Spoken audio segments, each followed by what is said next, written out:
So today I have for you inequalities, but the variables are now going to be on both sides. So we're going to do this very similar to the way that we did equations. First we did 1 and 2, maybe even 3-step equations, but the variables were always on a single side of the equal sign. So same thing today, we're going to take inequalities and we're going to have variables on both sides. So our first goal is on each side of the inequality symbol to simplify up so that we have one variable and one constant, and then focus on our variables first, bring them to one side, and we'll talk about your options in terms of which side you feel more comfortable with, and then isolate from there. Okay, so this corresponds to 3.4 in your textbook. So you can see from the first example that I have variables on both sides. So just like we talked about with equations, there's an argument for both methods. One method would be always bring it to the left. Hopefully you can think about, well, what would be the argument there? We talk about not graphing until the variable's on the left. So it would make sense based on that, I want to always have my variable be on the left. The other option is to bring it to the side that makes the coefficient of the variable positive. And obviously when we talk about inequalities, you can see why that would be more desirable, because I don't want to have to divide by a negative if I can avoid it, because then I have to remember to flip the sign. So I'll go through both ways for you. Again, it's probably something that you should try to hone in on. What do I do better? Or more, what do I make less mistakes doing, right? Am I making more mistakes when I divide by a negative, and am I always forgetting to flip my sign? Or am I trying to graph with the variable on the right? I forget to get that variable on the left before I start my problem. Try to, for yourself, because everybody's different, see which method kind of gets you better results, and take this time to practice it, figure it out, and then by the time you have a quiz or a test, you know which way you should be approaching the problems. So again, I said I'm gonna do it both ways, so you'll see both. So I want my variable to be on the left. So I'm gonna subtract 3x from both sides to get rid of it on the right and bring it over to the left. I'm gonna fill in this coefficient of 1 so that I'm not confused. 1 minus 3, that's gonna give me a negative 2x is less than, I only subtracted something, so I shouldn't be changing my inequality symbol, is less than 8. The next thing I'm going to do is I'm going to divide both sides by negative 2. Hold up, did I say divide by negative 2? Circle that inequality symbol. That way, when I go to write my next line, I see it circled, so I automatically flip it. So I get x greater than negative 4. Again, we talked about this. The directions will very often say solve and graph. They do here. If you don't graph, if there's not a line there for you and you forget to graph, you're losing all of those graphing points. I'm going to do an open dot because there's no or equal to, and I have my variable on the left, so it's pointing to the right, shade to the right. Any value bigger than negative 4 will fit this original inequality. So when I go to do number 2, I'm going to change up my method here. Instead of bringing to the left necessarily, maybe I'll bring to the side that makes the coefficient positive. So first thing I'm going to do is distribute my 6. I have my distributing arrows there. So I have 6 minus 6x is less than 3x. So I want to bring, I'm a different philosophy this time. I want to bring everything to the side that would make my coefficient of x positive. So that means I want to add 6x to both sides to get rid of it on the left. And I'll have a positive 9x on the right. Isolating x, so I'm dividing by 9. So 6/9 reduces to 2/3. If I don't know that, I'm using the calculator to help me.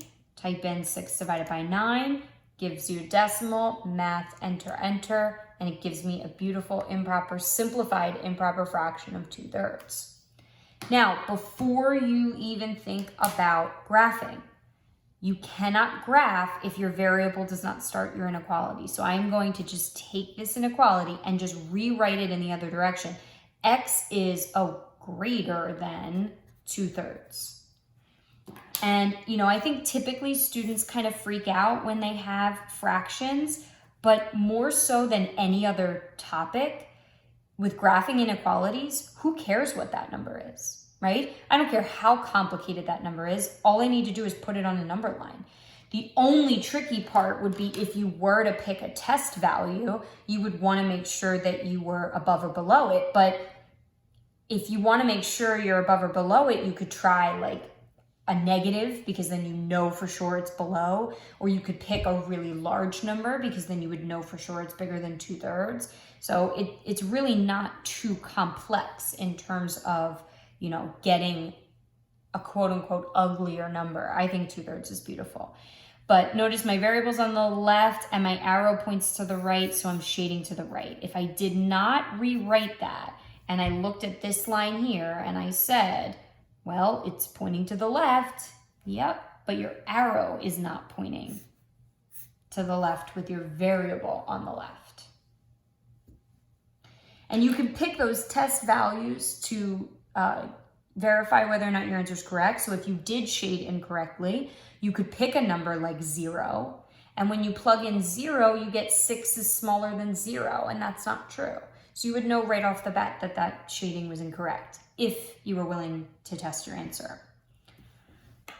For this one, I'm going to go back to bringing it to the left.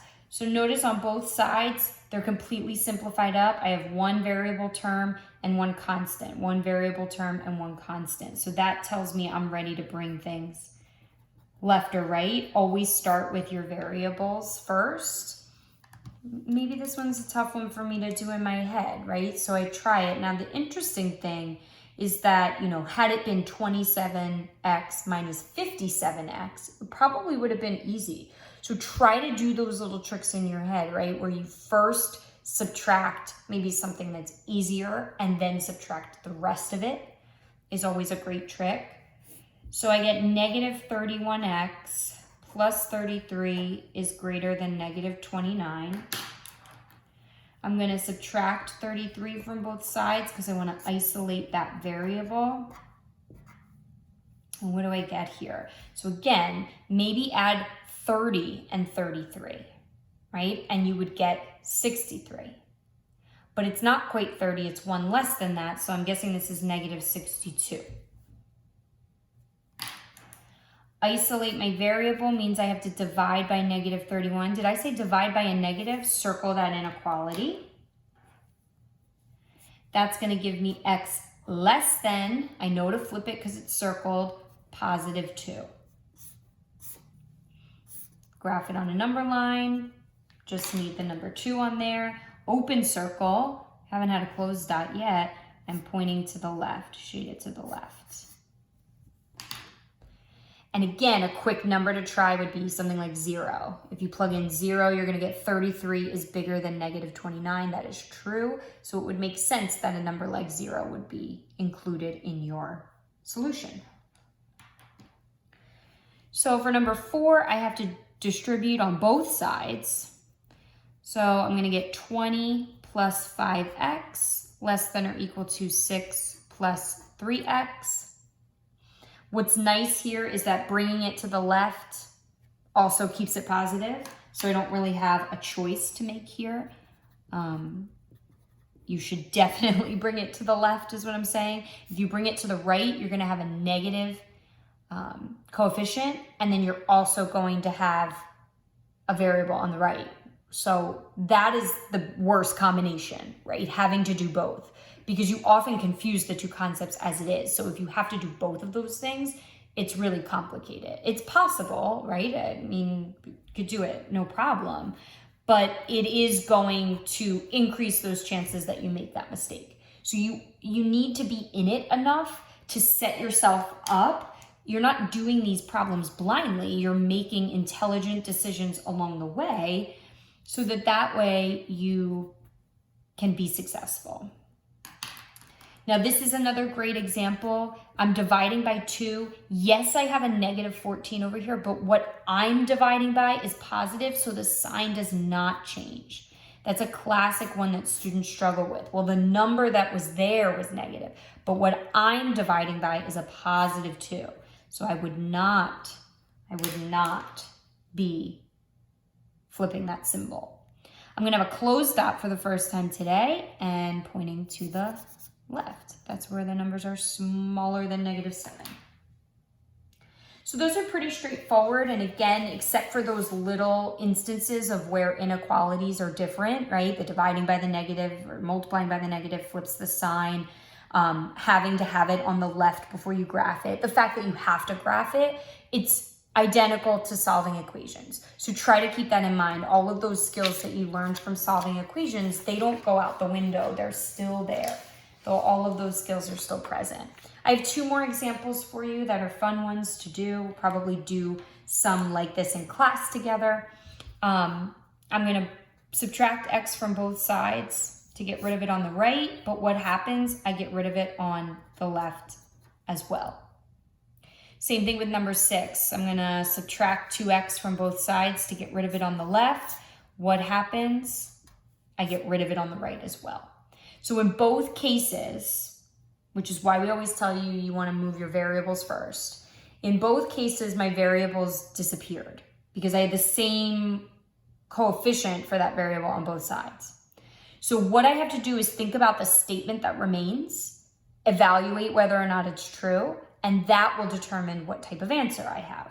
So, is 5 greater than or equal to 3? And the answer to that is yes. And sometimes students struggle because of the greater than or equal to. Try to keep in mind that language, it's the word or. We're not saying it's both greater and equal to. There is no number that is bigger than 3 and at the same time equal to 3. It's impossible.